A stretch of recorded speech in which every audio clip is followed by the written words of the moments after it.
It's Mike Monday, and finally we're on to the last step of how to finish better music faster. This is step 8, and today we're going to discover how to learn to get and interpret feedback. Now, we all know that feedback is important in order to get better. We need that feedback from other people and also partly from ourselves to know where we're going wrong, where we could improve, so that we can work on those areas.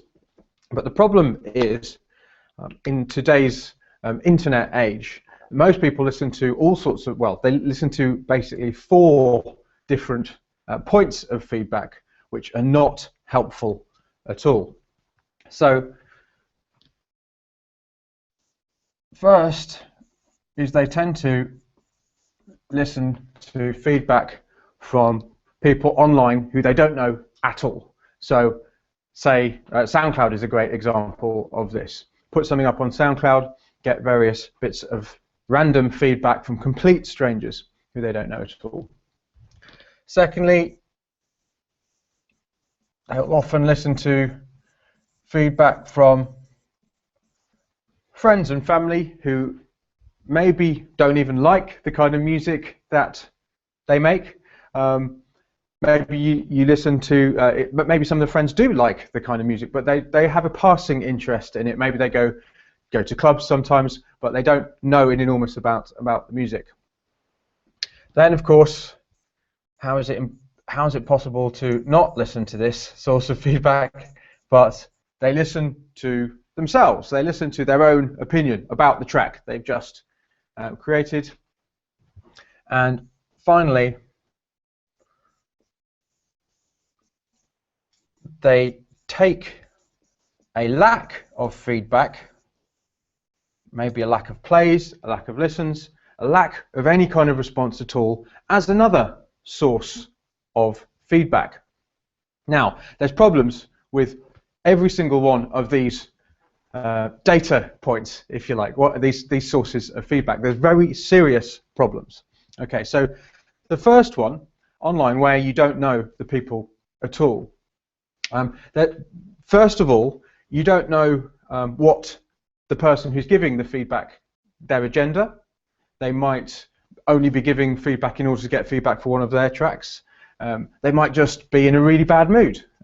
You don't know what their taste is. You don't know what their background is. You don't know how much of an expert that they are. You've got absolutely no idea who this person is and why they're giving the feedback. As a result, you have to take that feedback with a massive pinch of salt. Secondly, so this first one, you don't know anything about them. Every bit of feedback that you get from somebody else is as much about the giver of the feedback as it is about your music. Just remember that one point, and it will serve you well. Next, friends and family. Again, especially if they don't much like the music or they're into other kinds of music, and you play it to them and they're like, "Oh, that's nice, dear," or something like that. They don't know about the music. Plus, they're unlikely to want to give you harsh feedback, or maybe they are likely to want to give you harsh feedback if they want you to stay where you are, if they feel that maybe this dream of yours is a dangerous dream. Okay, so they have their own agenda as well, probably for very, very good reasons, because they love you, but you've got to be careful about the feedback you get from them as well. The feedback from yourself, I should probably put yourself. Okay. Now, especially if you found the going tough, especially if the track that you've just finished has taken you months or weeks or days even, and it's been really, really tough. You've got an enormous amount of kind of emotion invested in that track. So there is no way that you can be objective about the track. I mean, if you've listened to, if you think about it, even the greatest piece of music, your favorite piece of music, the piece of music that's changed your life and you absolutely love, if you listen to that piece of music for the same amount of time and in the same way as you've listened to the track you've just finished, you would probably hate it and be bored of it, wouldn't you? So why do you think you are a good source of feedback? And this just gets worse the longer you spend and the more frustrated you have been about this track. Okay, and then possibly the worst one of all, taking a lack of feedback or a lack of response or a lack of listens as meaning something about your music is completely ridiculous. It doesn't mean anything at all, other than you might not be using the best method for getting feedback from people, for getting listens. You are the only feedback point you can take from a lack of feedback is you haven't done the right things in order to get feedback. It means nothing about your music.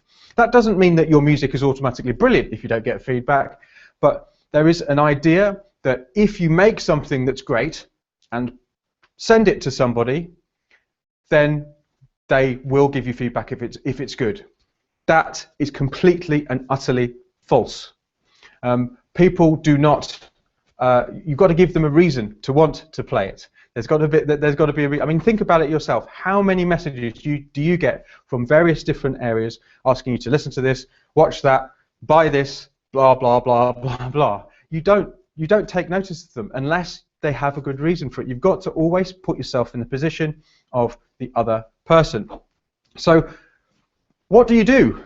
What do you do about this? Well, this, I'm running out of space, but this one, the online in general,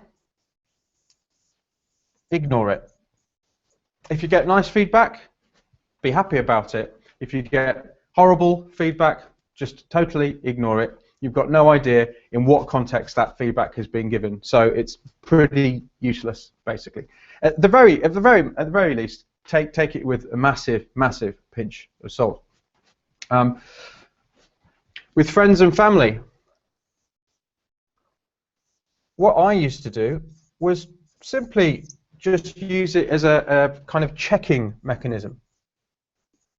So what I would often do is put on a piece of my music in the background when we were having a conversation, when we were in the car, not tell the people involved that it was my music, and just see their reaction to it without them knowing it was me. And even if their reaction to it wasn't very good, again, I didn't take too much notice of it because they didn't know enough about the music. They weren't a reliable source of feedback. In terms of yourself, well, there's a number of things you can do. Finish fast, so that you haven't had time to build up that kind of boredom, hatred of the tune. Don't listen to it too much when you're actually working on it. Don't listen to it on repeat over and over again. Listen to it, stop it, do something. Listen to it, stop it, do something. That is a much better way of doing it. Give yourself a break.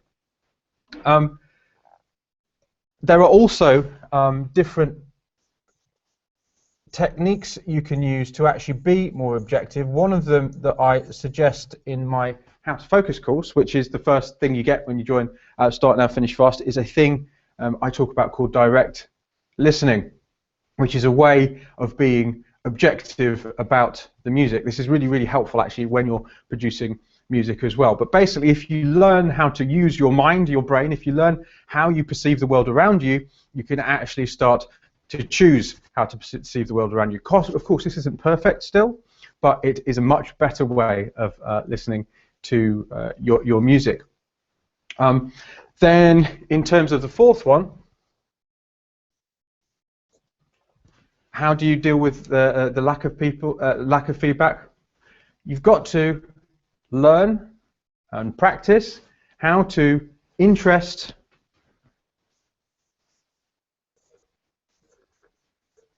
excite. There's another really good word. What was it? Interest, excite, and entice. There we go. I knew I had a good word for it. Entice people to listen to your music. I'm going to say it again because it's so important. No listens or no feedback or no response from a label is almost definitely not because of the quality of your music. It doesn't mean it's good. it doesn't mean it's bad. It has no bearing on it. All it means is that you haven't managed to get them to press play, probably, or to get the CD out, or however you've done it. Even from a label, people have so much going on that is more important to them than your music. You've got to remember, your music, the person who it's most important to is you, and that includes your mum. So don't get stressed out if you don't get any listens. It's totally meaningless. So then the fifth thing that you can do to actually help with getting decent feedback is find a community, a support network who you can get to know. When you first join the community, it might take a while to get to know the various people who are giving you feedback, and then you can start to interpret that feedback through the lens of what you know about them, what kind of music they like, what they tend to be focused on in terms of their feedback. You can also build some close friends, producer type friends, who you play everything to. I mean, I had this, I call it a feedback circle. It's another thing I share in Start Now, Finish Fast, where I played everything I did to about 5 different people. Some of them were musicians and producers, some of them weren't, but I knew them very well, and I knew exactly what it was how they listened to music, what they liked, what they didn't like. And as a result, I could interpret the feedback they gave me through that information, through that data. Obviously, if you can do it, another great way of getting feedback is to find a coach or a teacher who knows what they're talking about, maybe a mentor in a record label or something like that. That's obviously another great way of getting feedback that is actually useful. But the most important thing to take from this is that these sources of feedback are not reliable. Do not think you can... I mean, the amount of times I've heard people who've made brilliant music who have been going round and round in circles because they've been taking their feedback from these areas and thinking that they're not good enough, thinking they've got to learn more about music production, or they've got to do this, or they've got to do that, or they've got to do the other, when actually it's perfectly good, and what they need to be focusing on is actually how to get the feedback in the first place. So that's the final step of my system. The first step was knowing what you want. The second step was learning how to focus. Then building bulletproof creative habits. Then learning how to make great decisions fast. Then talking about building that momentum through chaining together moments of flow. Then overcoming fear, overcoming boredom, and today it's about getting it out the door. Learn how to get and crucially interpret feedback, because not all feedback is the same in terms of its quality. That is my system for making loads of music and making much better music, and it really, really does work. I'm just going to show you on the forum. It's quite frustrating actually, because there was somebody who posted just last night saying they'd joined Start Now Finish Fast 3 weeks ago, and they'd finished 9 tracks, which was more than all of the music they'd finished in 2010, I think. But I haven't asked them; they haven't responded saying that I can share that in public, because obviously this is a private community, so I can't actually show it to you. So what I've done is I've just shown you. This is the Your Success thread, part of the forum. As you can see, it's had 161 topics and 596 replies. And here you can see all of the different things. Just had an offer to do an EP for a label. 10 hours and almost finished this track. First track finished, Damon's aha moment.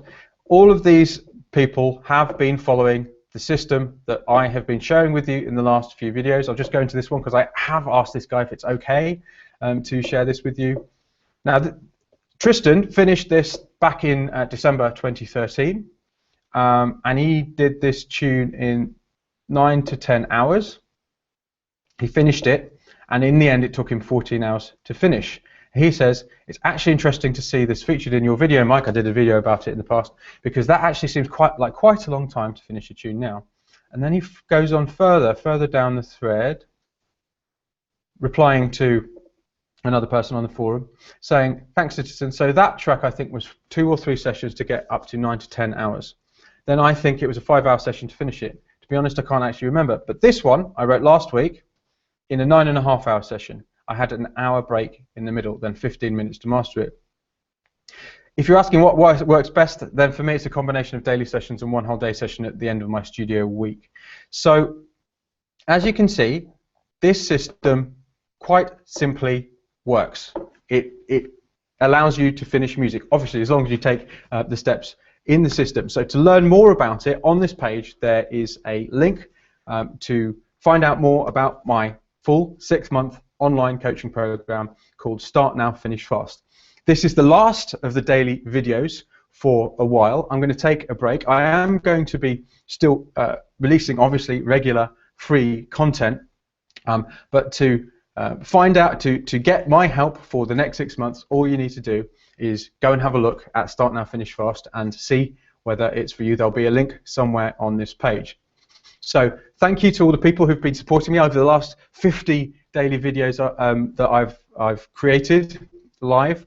I've had illness to contend with and all sorts of technical difficulties along the way, but we've managed to do it. I've learnt an enormous amount. I hope you have too. It's been an absolute trip. I've really enjoyed it. So until next time, it won't be too soon, don't worry. Onwards and upwards. And remember, just finish it. It's good enough already.